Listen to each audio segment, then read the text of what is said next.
you so much for being here. I'm actually not going to give you too much of an introduction, but I just want to say we will first be listening to Francisca Khamis, and the sound is by Constanza Castagnet, and you will hear more about the piece in the outro later. Thank you.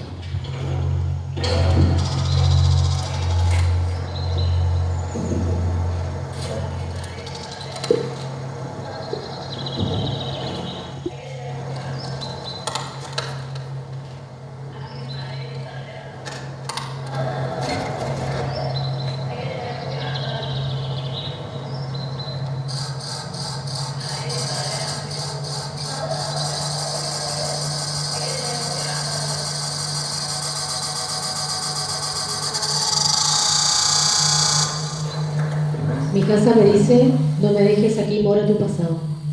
El camino me dice, ven y sígueme, yo soy tu futuro. Y yo digo tanto a mi casa como al camino, yo no tengo pasado ni futuro. Si me quedo aquí, hay un deseo de marcharme en mi estancia. Y si voy allá, hay un deseo de estancia en mi partida.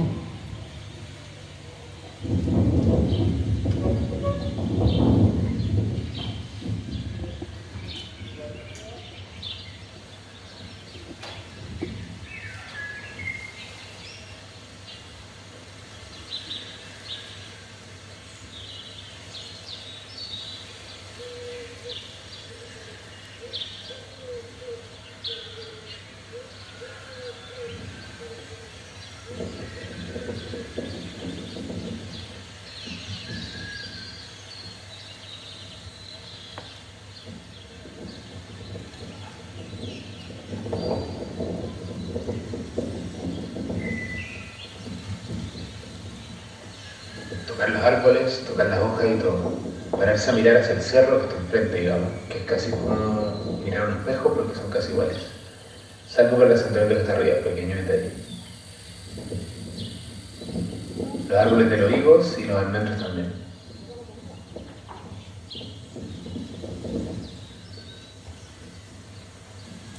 Intentando reconstruir, basándonos en la memoria, comienzo la búsqueda. ¿Cuáles son las plantas que crecen en este campo? ¿Cómo se llaman esas flores secas de color morado? ¿Qué árboles hay y dónde están? El cielo era menos azul y las plantas estaban un poco más secas, pero en las historias que se acuerdan, el verde era intenso y la higuera estaba llena de frutas.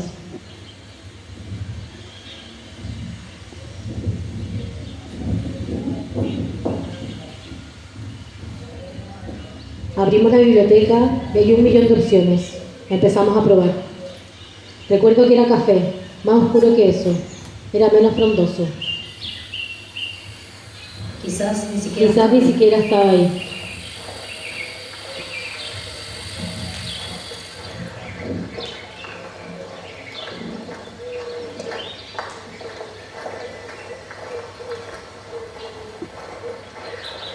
Me encuentro con un reporte de biodiversidad de la zona. Su título, Plant Biodiversity Findings Report, at Al-Mahrul Valley. Al-Mahrul está ubicado en el área C de Cisjordania, donde Israel ejerce control civil y militar y donde asentamientos ilegales están siendo actualmente construidos.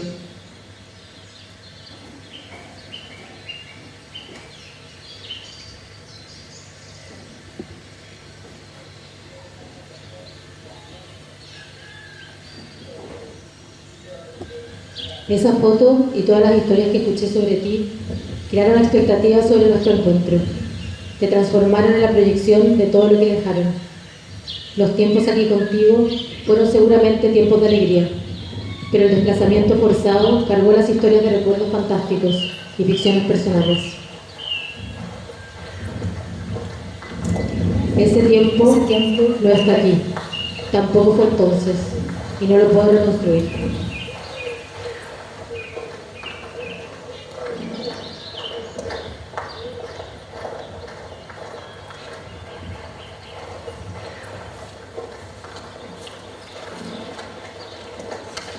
La verdad era tal cual, o sea, yo me había construido una imagen desde la historia, la foto, fue un poco como me lo imaginaba.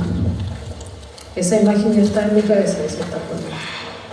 Pero la parte de adentro de la casa me queda sin una imagen muy clara. Me imagino cómo podría ser, pero igual me quedó faltando poder abrir esa puerta, ver cómo era, pasar un rato juntos ahí. Ya no puedo hablar con una vieja que era novia. ¿Qué es lo que tiene por radio? Había la ventana, había radio arriba. Faltó una cadena a la ventana cuando escuchan pero parece la otra. Estos recuerdos adquieren un cuerpo maleable. Crecen, se transforman y cambian en contacto con el otro. La línea que separa la realidad de la ficción, la historia del mito, se vuelve borrosa y fluida. Y me acuerdo que se fijaba mucho en los árboles también, porque había un almendro. Después fuimos a la higuera, y no tenía higos, yo pensé que iba a tener higos en esa época, pero parece que no era la época. Lo que tenemos de la casa en el fondo es los relatos de ella. Eso igual se puede perder también. Eso también yo creo que es muy frágil, así que nosotros no seguimos hablando de eso.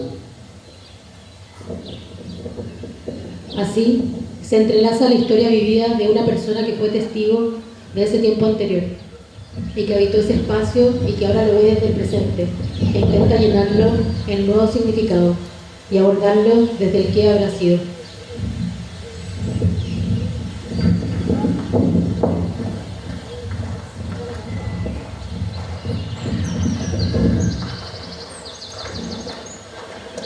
La casa es un objeto que se presenta de forma que su reinterpretación denota una mezcla de significados entre el objeto es realmente y lo que se cree o se pretende que sea.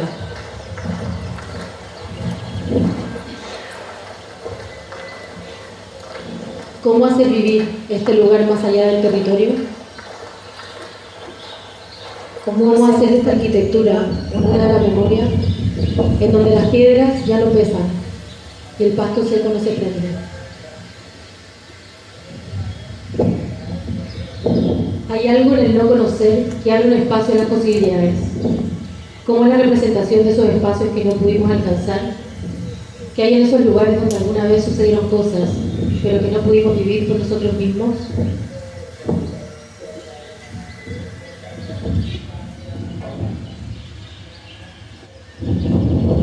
La puerta está cerrada con una llave que ya no nos pertenece.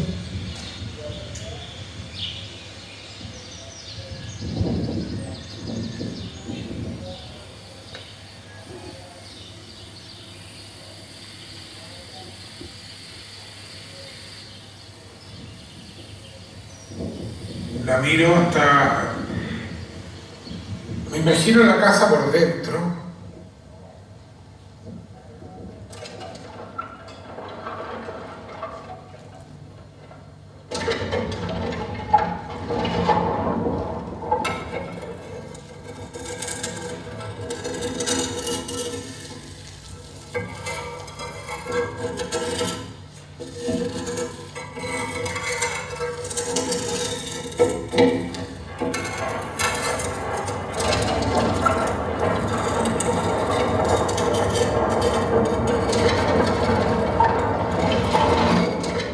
Un poquito de sensación de abandono, no hay nada.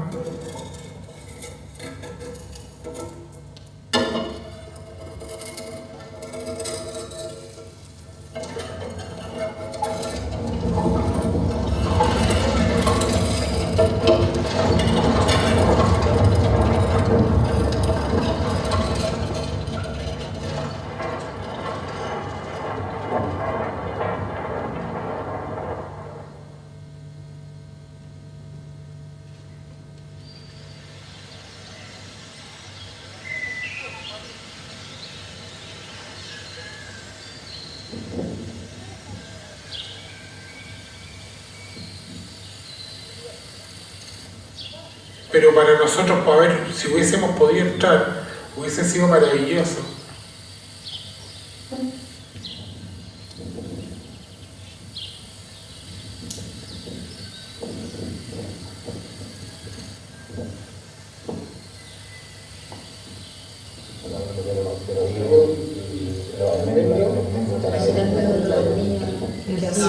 abajo, la higuera Que la lea bonita. y la casa.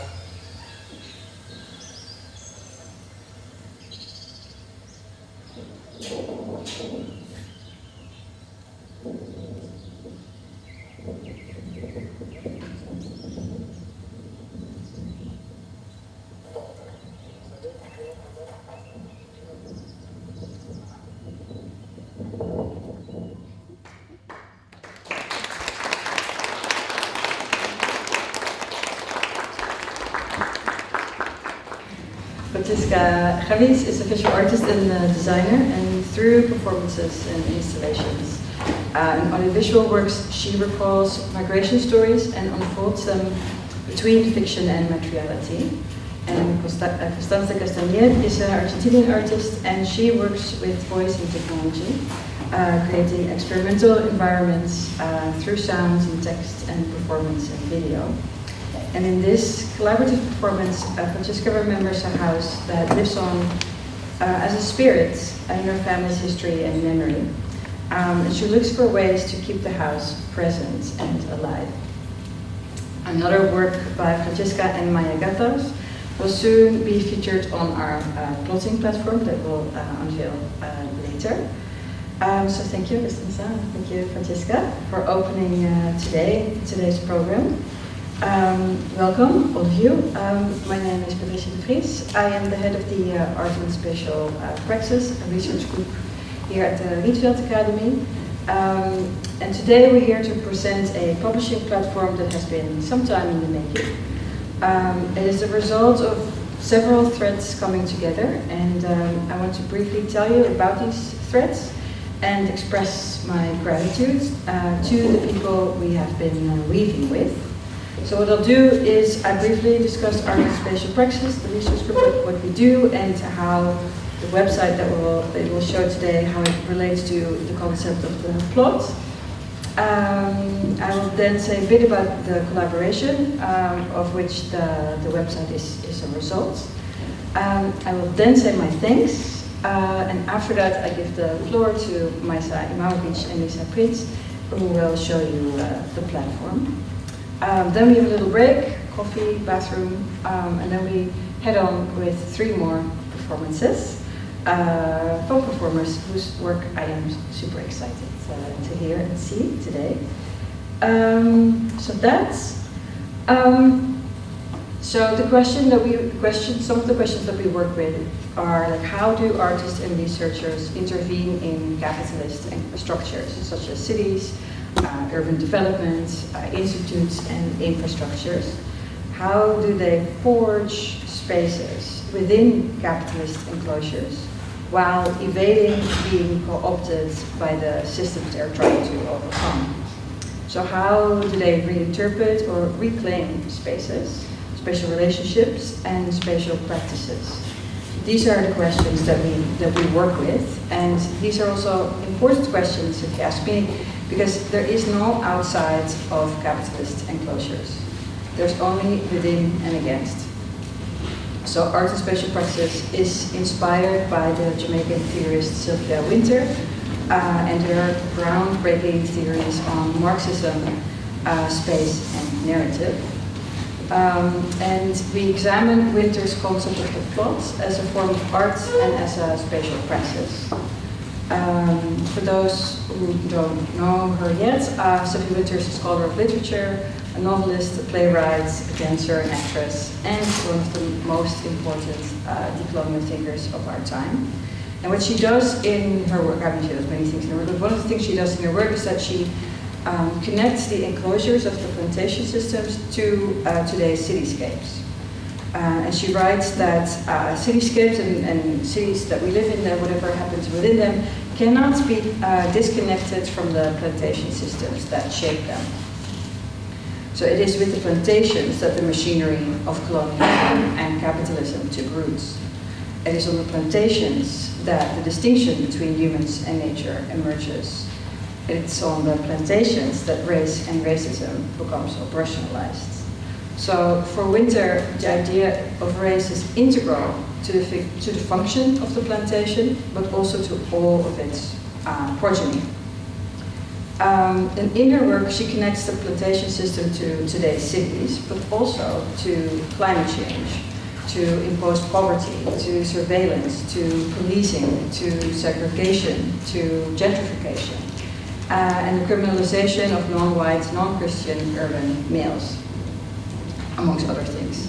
But she sees the plantation, the workings of the plantations also in nation states, in institutions, in factories, in prisons, prison systems, and the necropolitics of fortress Europe. So she argues that these seemingly disparate phenomena cannot be separated from the plantation model.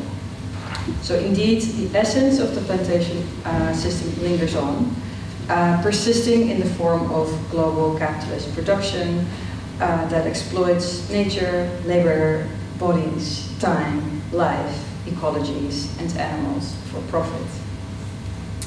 But this is not the whole story, thankfully. In her work, Wynter connects the plantation to the plots, describing them as distinct yet intertwined entities. So plots were provision grounds enslaved Africans could cultivate. So on these grounds, often at some distance from the plantation village, the enslaved could grow their own food. And plantation owners made these little plots of land available, often mountainous and of poor quality, not of course from the goodness of their hearts, but to reduce costs, so to maximize profits. So these plots were places where enslaved people collaborated in relation to, but also in relative autonomy from the violence of the plantation. And for Wynter, these plots stand for secretive histories, as she calls them, of folk culture, regenerative agriculture, indigenous knowledge, and resistance that existed alongside the extractive and violent logic of the plantation. So she writes that in these plots, a social order with its own value structure existed. But she does not romanticize these plots. She emphasizes that plots did not exist outside of the plantation. So they were constantly in danger of destruction and violence by planters and overseers. And this is where her Marxism and her so-called materialism comes in. Like she sees plots as subject to the plantation and an alternative to it. Right, so it's not plot versus plantation, but it's plot and plantation. So they implicate each other. They inhabit the same locus. So the plots in this work offered a space for resistance to the plantation, but they were also the products of the plantation.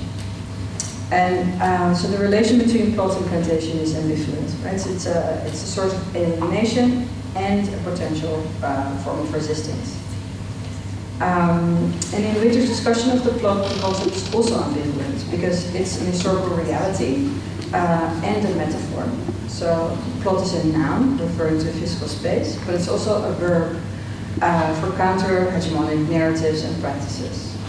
And the plot she also refers to as underlife culture. And in her work, she draws lines of connection between the plot and the cultivation of jam, and between the plot and jazz music and ska music, and between the plot and the hippies movements, the climate change movement and the women's movement. So you could say, like the plantation, the plot too lingers on. And Wynter's concept of the plot is recognized in colonial studies, in Gerrit studies, in literature, geography, philosophy. And I think that her plot concept is also has great potential for further exploration in arts and research. So the platform we present today investigates the plot as a model or as a source of inspiration for artistic and research practices. So examining how artists and writers and scholars can challenge capitalist enclosures, both past and present.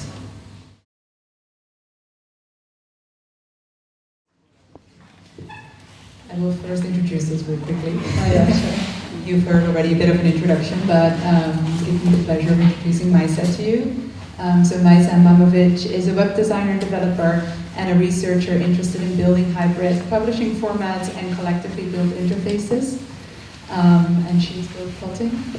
And then there's me, I'm Liza Prins, an artist and researcher, and I work mostly on rural labor and voice-based practices of resistance within it.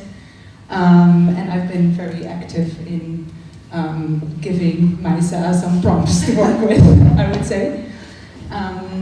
So we are here today to walk you a bit through the platform, and I will do that with a couple of questions that I prepared for Maisa that I hope you can answer for me. I'll try my best. Yeah, great. So first, I came to you with a question for a platform that would harbor certain different modes of research production and a question of presenting them in relation to each other, because most of these practices hold performative and relational forms of knowledge. So I was hoping you could walk us a bit through how you decided to present these types of practices that might not be the traditional content for any website.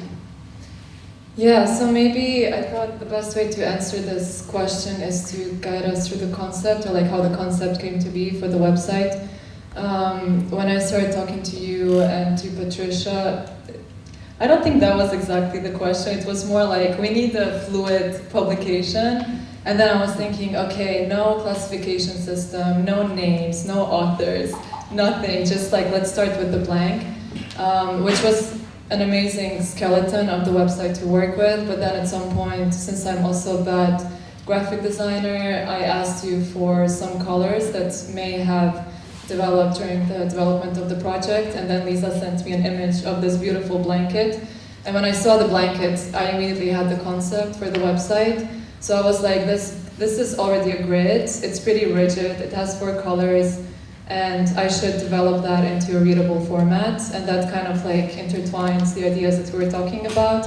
So then I made this landing page where we just have an enter button and we have a grid of the blanket. And then when I was looking at it in the beginning, I was like, this is going to be so user-unfriendly, so I need to really make some decisions here. So it's fine when you work with the landing page, but then when the content comes in and the publications that are theoretically kind of oriented, then it has to be, the user-friendliness has to be implemented, even though at the beginning we didn't really want it to be kind of like the main focus of the platform. So then I decided to make this grid, to give it behavior and to animate it basically. So when you enter the homepage, you basically see all the publications that are part of it. And then when you enter a pipe page where the content is a bit narrowed down, the grid starts moving, so it starts having different moods. And then when you enter an article page, it changes into like, this becomes the main square, the lightest one, because it makes it user-friendly. And then there's kind of like a traditional way of presenting a text. And then we put the footnotes to the side. And then we also implemented interactivity where you can take notes and download them. And they're saved locally, so there's no database for those.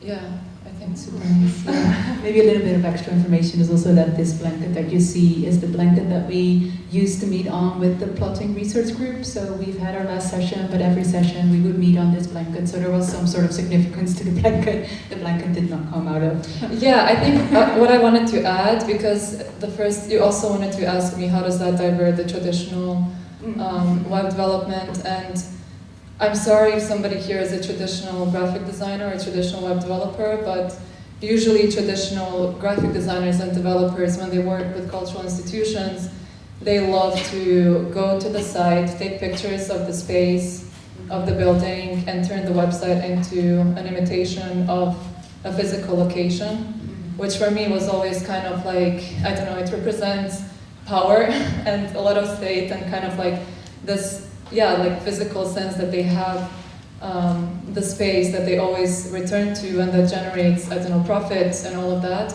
And what I loved about choosing to integrate the blanket is because, you know, it kind of represents this fluidity that I didn't have to think about as much in the systems that we chose for the website, but more like as a metaphor, that it kind of travels and it can exist in the wind or whatever. But I don't want to create too much novelty around it. I think this is actually a nice segue into my next question, because something that we also talked about is that the ethos of sort of open-endedness and flux is quite important to plotting, because as material realities shift, languages also change and power dynamics might reroute. So this element of like material realities are never closed off, or they're never never at the end stage basically, is also important to how we wanted this plotting platform to function. Are there certain things you can point out that maybe, I think the thing you just brought up with like where you can take the notes is also a really beautiful example of something that's open-ended and asks for further collaboration, but maybe there are other elements you can point out where this is especially sort of manifested. I mean, I think web design usually suffers from being unable to represent exactly that, because there's a lot of life happening around websites where decisions are made, and the content management systems that we have today are very limiting at that. I think what we were discussing in our conversations while preparing the website was kind of like how to make this menu, or like I wouldn't call it a menu, but kind of like a header where we put the categories of the content, how to make that fluid in the future. So even though now it's kind of traditionally represented, or like we distinguish articles by media files, like text, image, video, and then there's TBD, which is a bit more experimental, because it doesn't have a media defined, and it's something that is coming. And maybe that's kind of like a way to reflect on the state of web development as well, because usually in the traditional sense, you don't publish a website until it's fully finished. Otherwise, you put like a coming soon page or like a maintenance mode. But usually there's like things that are happening in the moment or undecided. They're not well represented in the web design. So I think that's something that we try to develop, but I think for the future it is definitely like possible to change the categories, and I do encourage creating categories that are more about semiotic relationships between the articles, not necessarily the visible content that we see. No, and I'm really enjoying this particular page of the TBD, because I think that indeed makes it very visible that we're unapologetic or unapologetically open-ended, which I think is a really nice element of plotting. And then I think my last question would be more about the sort of discussions we've had between user-friendliness and also giving the user an experience of exploration. And that was sort of an important element to not make the platform completely inaccessible, but also not take sort of traditional strategies to make something as friendly as possible as the main guidance. Right. Are there certain parts that you can point out that really emphasize this explorative moments for the user? There are a lot. Yes, let's go. So I usually love to work with user unfriendliness, and I start with that, and then, you know, through discussions make it a bit more friendly, because, come on, sometimes it has to be readable. But I think in this case we made content shuffle, kind of. So it changes the position and it changes the order as well, and that's kind of like against any chronology, even though that can always be returned if it's absolutely necessary. I think also like in the articles, what we have at the bottom in terms of navigation is not necessarily related posts, but we have all articles there. So there's this kind of like, the user is always put in a situation where they have to make decisions in a way, but not necessarily to get completely lost. Yeah.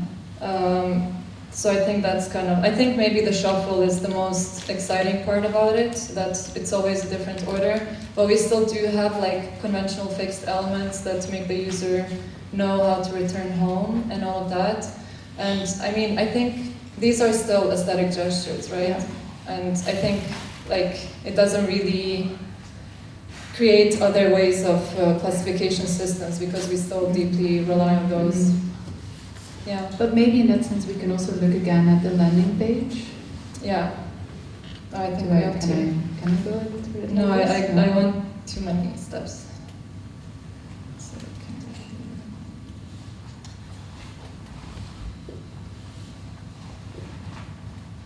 it's supposed to autoplay, but it doesn't.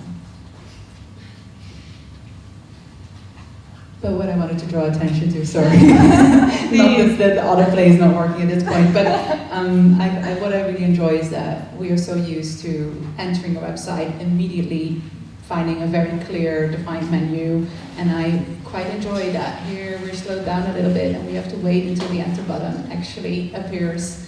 And I find this a really beautiful element, and I'm really happy you integrated it in that way. Yeah.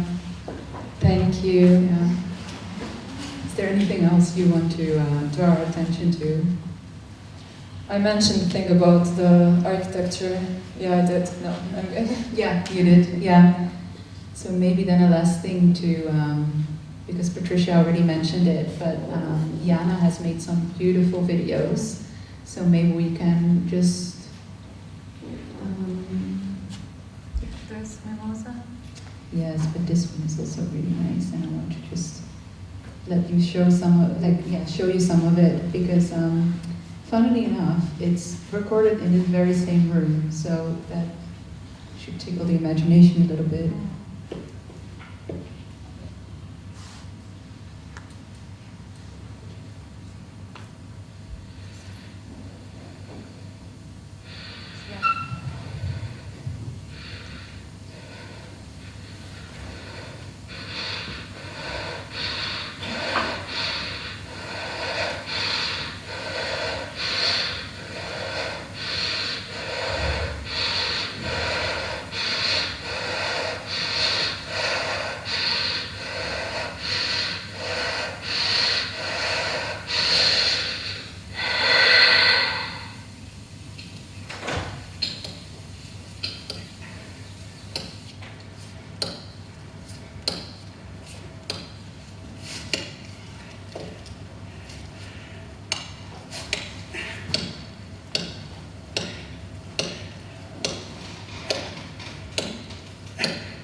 And then maybe I leave it there so you can all watch it yourself while you visit the website.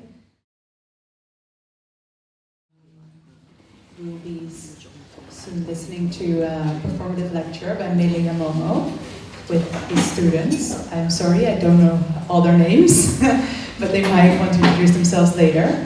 But meLê is a theater maker, composer, and sound scholar. His works explores the queer aesthetics and post or decolonial acoustic epistemologies and sonic migration. His works build on the perspective that acoustic perception is not neutral, but instead a result of history and colonial formation. Space created by and through sound are reconfigured in his research in ways that move very parallel to Wynter's plot and plotting practices. So I give the floor to them.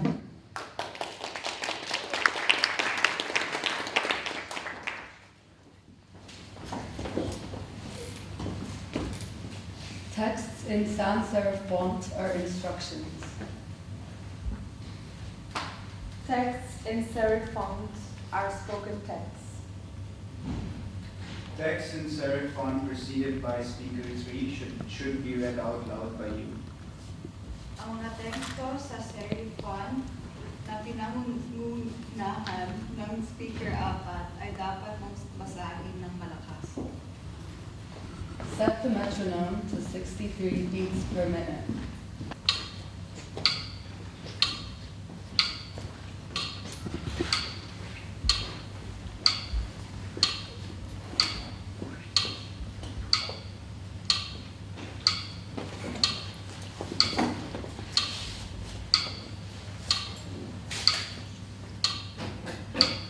What does it mean for one body to perform another body as a medium, hence removing the sonus from its embodied specificity? How can the agency of a community of bodies be taken away when its sonic media is appropriated by a different body, a different community?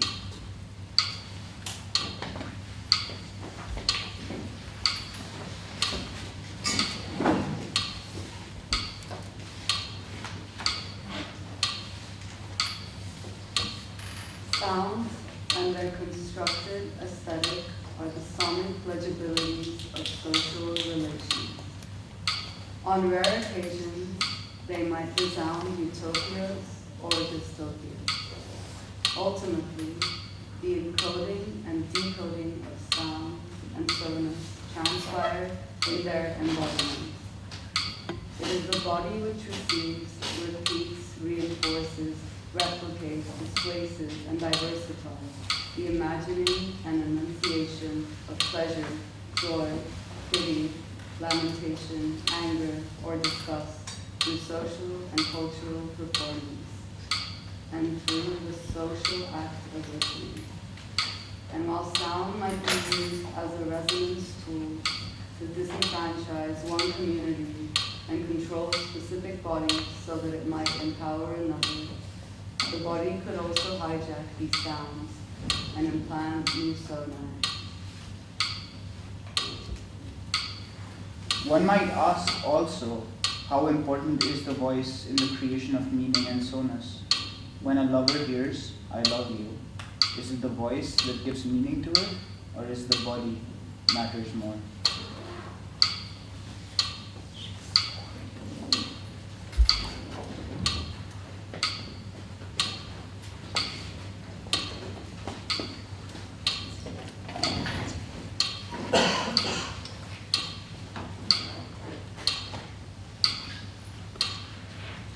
In a lecture, what happens when the lecture is delivered by a different voice, a different body? How might the sonus migrate from one sound to another? How does the sonus migrate from one body to another? How does sound migrate geographically? Or how does the sound, the sonus, and the body reconfigure throughout history?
As a sound scholar and sound artist dealing with decoloniality, I often find myself asking, can the decolonial only be understood through the negation of coloniality? Is polemics, the formulation of understanding of an intra-thought as an opposition to a hegemonic ideal, the only method we have? This is a criticism I often encounter.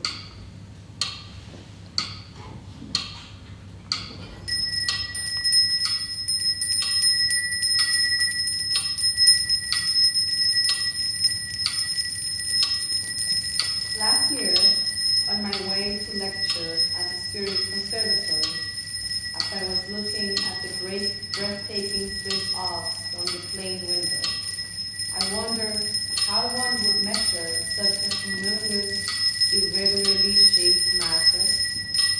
In mathematical terms, one would, of course, employ trigonometry.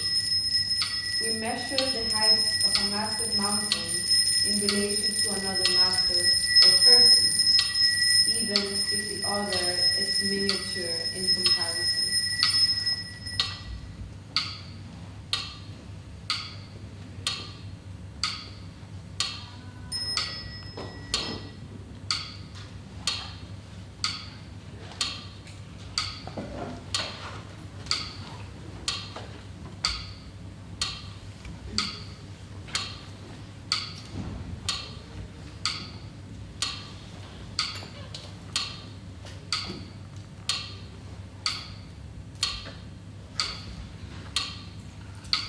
This makes me think of our high school laboratory exercise, finding the volume of an irregularly shaped solid matter. This is done by measuring the volume the object displaces in a graduated cylinder of measured water.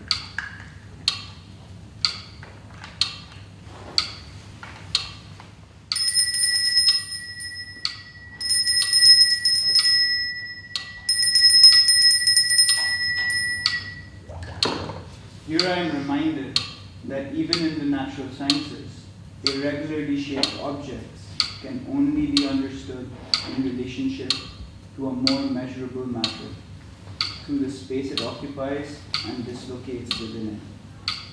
We understand the unknown part of an equation through its relationship to another object. In the same way, we can understand the historical silence to our body's relationship to history.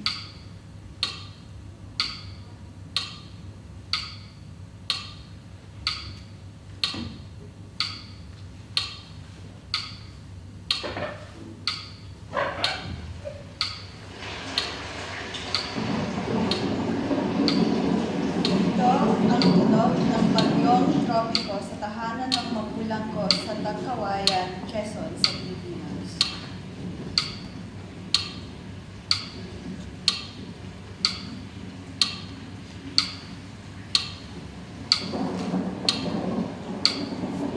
Ang paraan ng pag-alat ng tomo ng hindi regular na hugis ng solidong bagay ay sa pamamagitan ng pagsukat ng tomong na displace nito.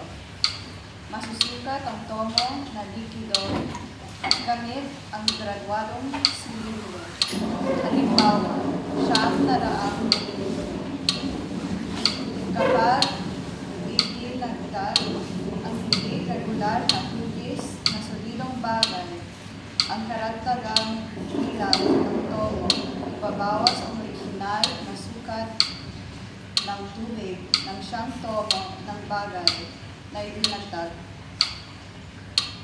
Dito, ipinapaalala sa akin na kahit sa mga natural na kaagham, ang mga bagay na hindi regular ang hugis ay mauunawaan lamang na may kaugnayan sa isang mas masusukat na bagay sa pamamagitan ng espasyong sinasakop nito at naliligaw sa loob nito.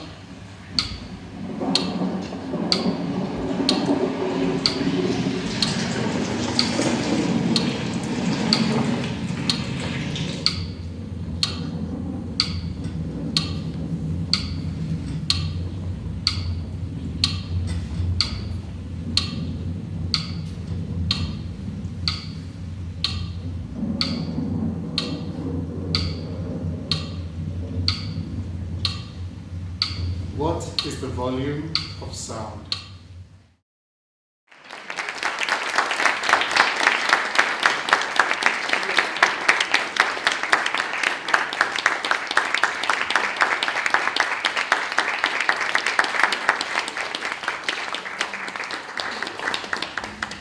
Thank you.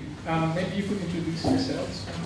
Starting from Hello, my name is Natalia. I am from Colombia, and thank you. I'm Dennis. I was asked like 5 minutes ago. But it was nice. Thank you. I'm Sio. I'm also from the Philippines. Thank you. Salamat. My name is David. I'm from South Africa. Sorry about my shaky hand. I was getting very panicked. My name is Aniket. Yeah. Thank you.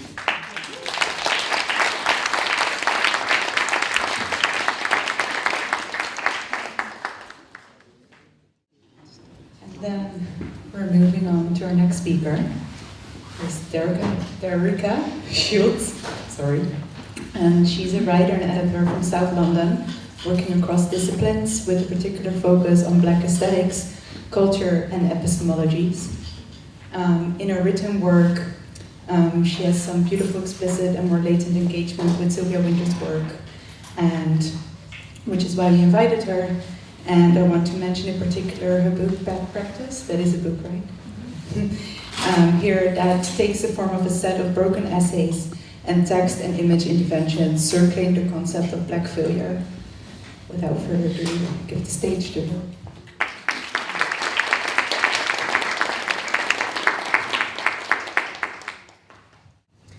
So in Wynter, the human is not given immutable, static, but joined but is part of this like dynamic creation, right? So biology and culture are playing together.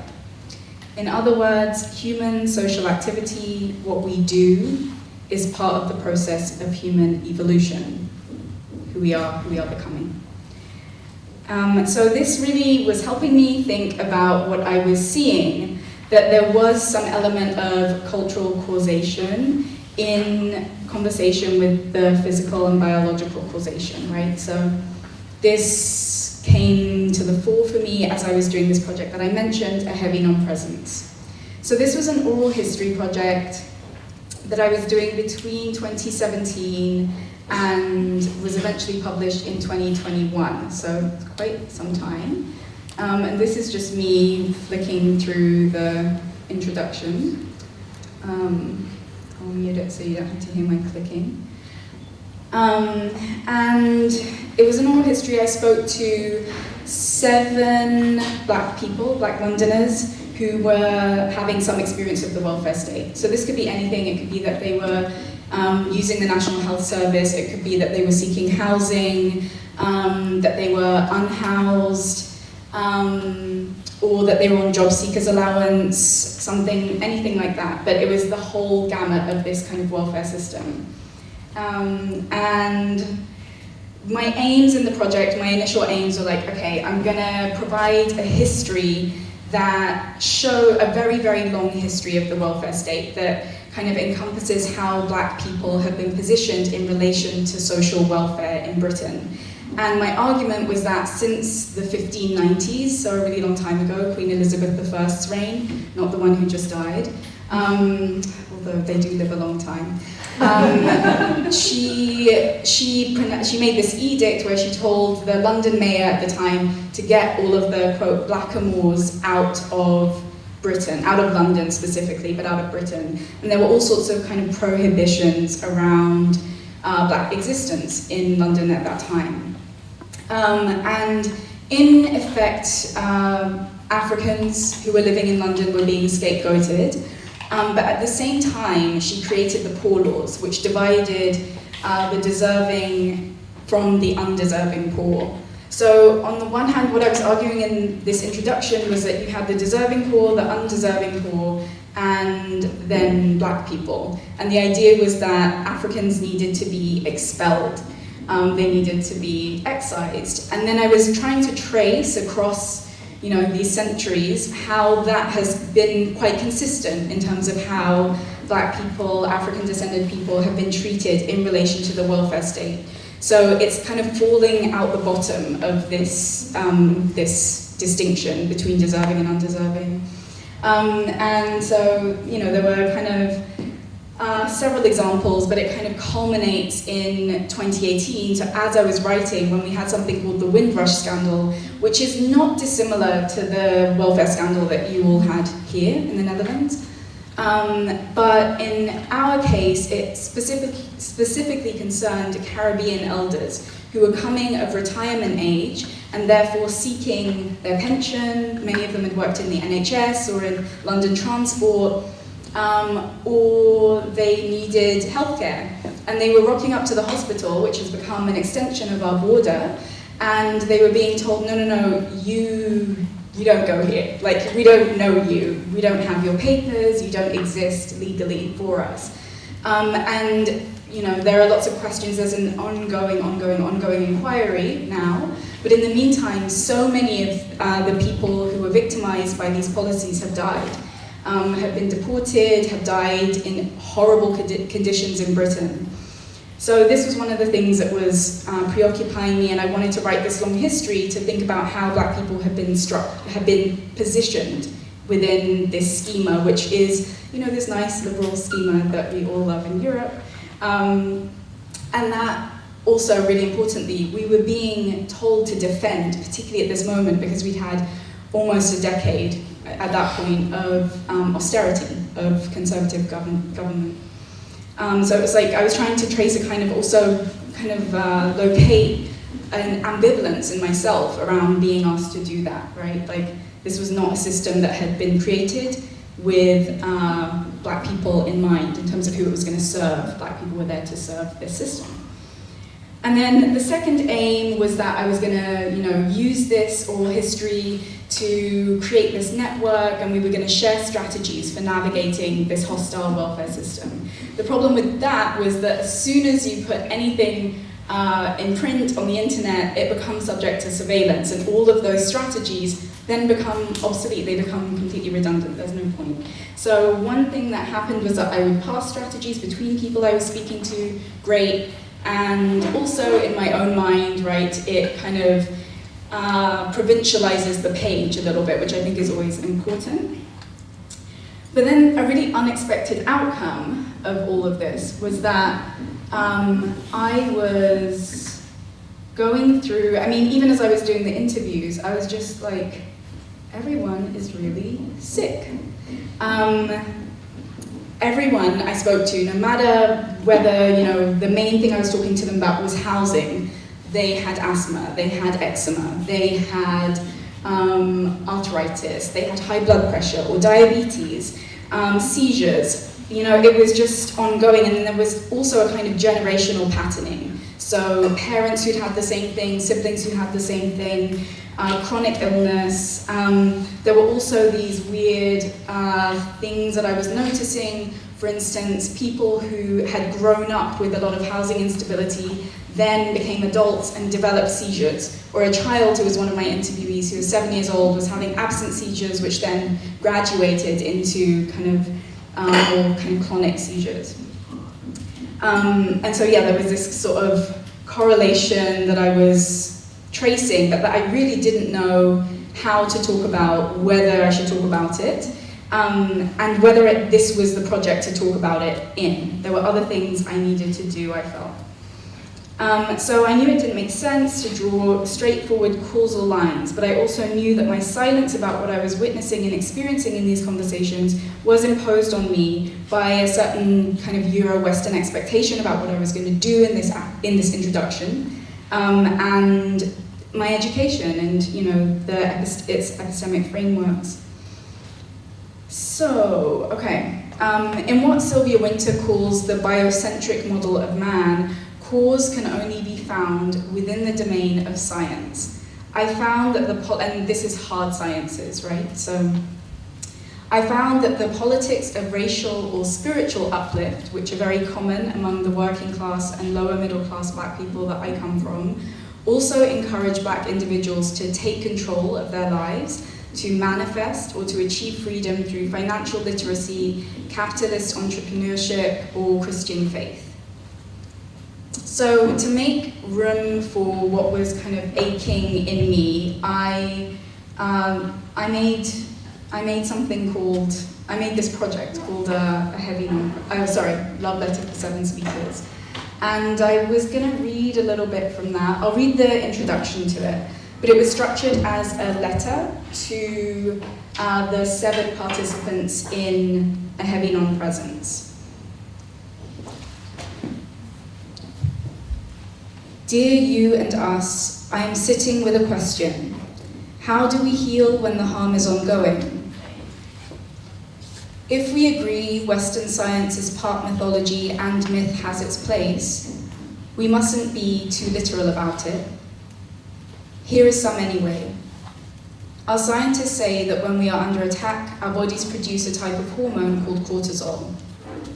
Some describe cortisol as the body's built-in alarm system, because one of the functions of the body, as distinct from being, is that it can become property, such as the terrifying reign of capital.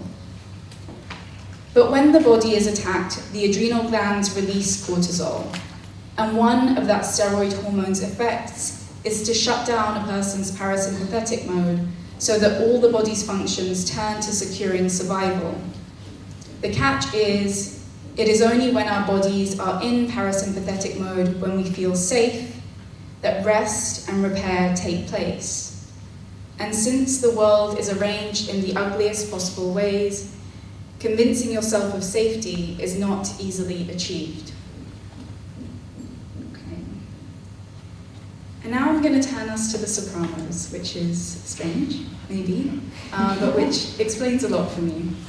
It's more of a recent obsession, but for me, The Sopranos really elucidates something so nicely in relation to Sylvia Wynter's sociological principle.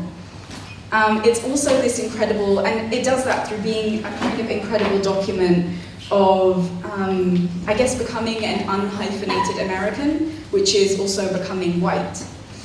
So this is an Italian-American family. I'm introducing this as though like no one has watched it, just because I just watched, I'm new to this. But yeah, you were all right, pretty good. I didn't see it. So. Okay, great. I'll introduce for you. So it follows an Italian-American family, 1 or 2 generations removed from the old country, as they refer to it as. The protagonist here, Tony Soprano, is the leader of an Italian family, I guess. He's wealthy. He lives in a really nice house with his wife Carmela, his daughter Meadow, and his son Anthony Jr. So, there are some really nice things about like generational patterning set up even through the names. In season 1, episode 1, sorry, but we're so far beyond it. Spoilers are allowed. Tony has a panic attack while he's cooking some meat that leads him to the hospital, so to a neurologist, and then to a therapist, Dr. Melfi. And we see him in therapy with Dr. Melfi. Here's a little snippet. You don't have to watch the whole thing. Has panic attacks. So obviously we can't send him to military school. Pediatrician said. He's got that putrid, rotten, fucking soprano gene. It's a slight tick in his fight-flight response. It doesn't brand him as anything. It comes down to the ages. So I remember hearing about my great-great-great-grandfather. He drove a mule cut off a mountain road. He was transporting these valuable jugs of olive oil. Probably was a panic attack. When you blame your genes, you're really blaming yourself. And that's what we should be talking about. I will introduce to you our last speaker of the day already. Let me grab my notes. So that's Sean Day Henry Smith. They're an artist and writer and friend whose wonderful poetry, photography, and performances engage Black and experimentalisms, sorry, plural, and collaborative practices. Do you want to use a mic? I want to use the mic. Oh, Do is you it want an to option not to? I had also performed at the Academy on Monday, and that was way more electric, and I actually, since being in the Netherlands, I find that I've been reading a bit less with just my voice, and so it's always nice when it's just my voice. I know it might not be best for record, but maybe we can just be together here now. Thanks for having me. In some ways, I'm probably the most plotless. And maybe that's how I fit. I want to start with a poem by Akila Oliver, whose birthday it would be tomorrow, and whose birthday it is tomorrow still. In Aporia. I'm trying on egos. I don't reach my phone, but I'm trying to be low maintenance. The rest will be a real thing. I'm trying on egos, a justification for the planet's continuance. Oh, hello, transgressor. You've come to collect utilitarian debts, humbling narrative space. Give me a condition and wheatgrass. I, his body disintegrating. I, his body's ossification. Death, my habit radius, yeah. I, his body, can't refuse this summons. I can't get out this fucking room. Tell me something different about torture, dear trickster. Tell me about the lightness my mother told me to pick the one I love the best.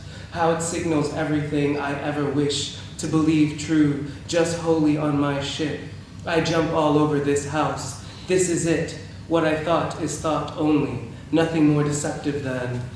I, his body, keeps thinking someone will come along, touch me, as like human, or lima bean. I'm cradling you to my breast. You are looking out. A little wooden lion you and Peter carve out on Bluff Street is quieting across your cheekbone, not at all like the kind of terror found in sleep on trembling grounds.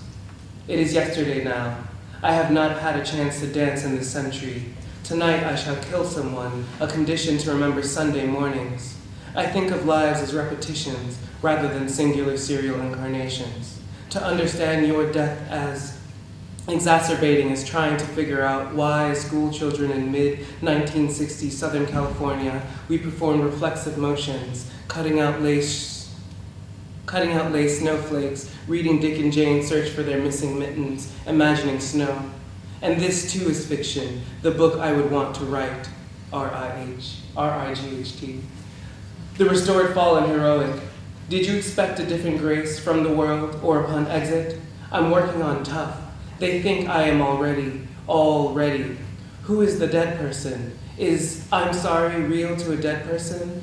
Browning grass, my hands on this table, a contentious century, a place to pay rent, redemptive moments. Am I now the dead person? Dead person, will you partake in my persimmon feast? The body inside the body astounds, confesses sins of the funhouse. I too have admired the people of this planet, their frilly, ordered intellects, the use they've made of cardamom, radiation as well, how they've pasteurized milk, loaned surnames to stars, captured tribes, diseases, streets, and ideas too.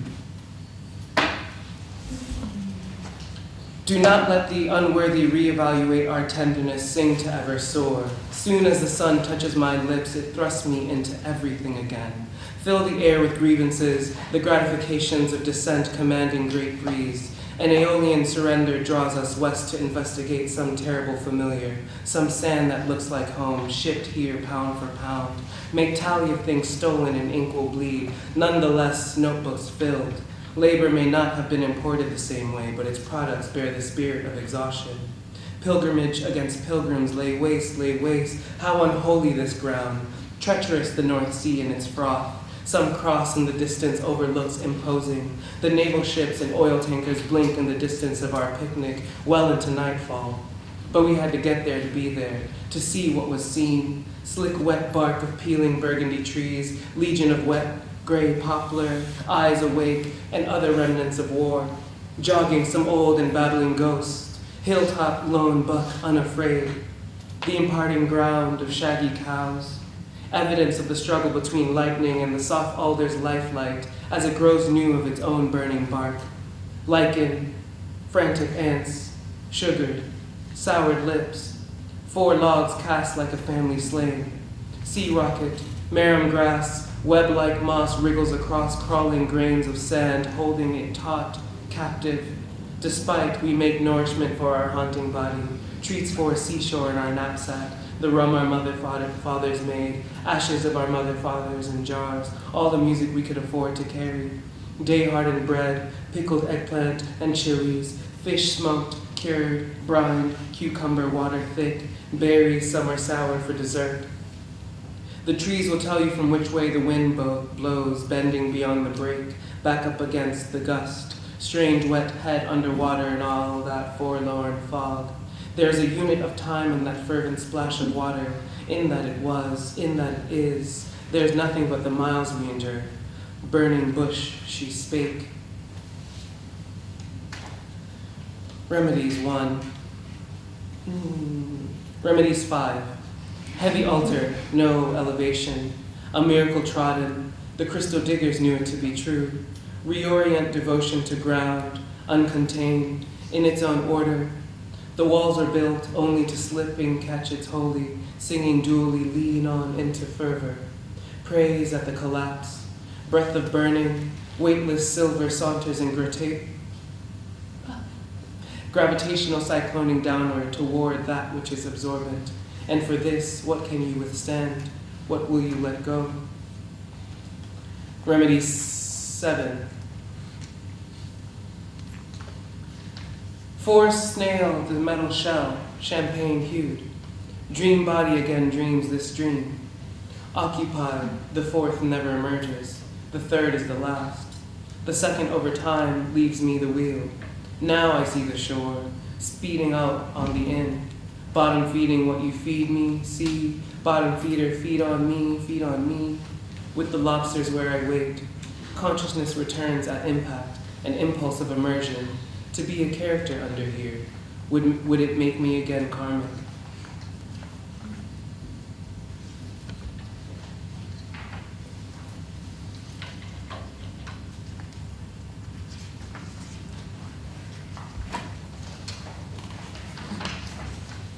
It got heavy, hon. When night fell, they came looking for blood, my blood. Unscathed this go-round, I bought back time. Don't rush if you don't have to. So much. I don't know about you, but I feel so blessed to be in a room with so much talent. And I don't know about you, but I worked up an appetite.